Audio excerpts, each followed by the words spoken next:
Berapa kaya Pulau Jawa dan Sumatera dengan sumber daya alamnya? Yuk kita cari tahu. Jawa itu hebat banget di bidang pertanian. Tanahnya subur, bisa nanam padi, teh, kopi, tembakau, sayur-sayuran, dan buah-buahan. Tapi sumber energinya terbatas nih. Paling banyak dari panas bumi dan pembangkit listrik tenaga batu bara. Kalau tambang, ada sih, tapi kecil-kecilan, kayak pasir, batu kapur, dan sedikit batu bara. Ikan? Pantai utara Jawa ramai dengan ikan. Sekarang kita loncat ke Sumatera, yuk.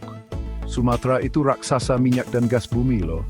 Ladang minyaknya banyak di Riau, Aceh, dan Sumatera Utara. Ini penting banget buat ekonomi Indonesia. Sumatera juga rajanya batu bara, terutama di Sumatera Selatan dan Jambi.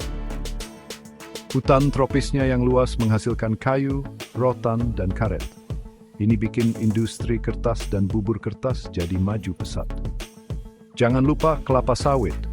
Sumatera penghasil kelapa sawit terbesar di dunia dengan perkebunan yang sangat luas di Riau dan Aceh.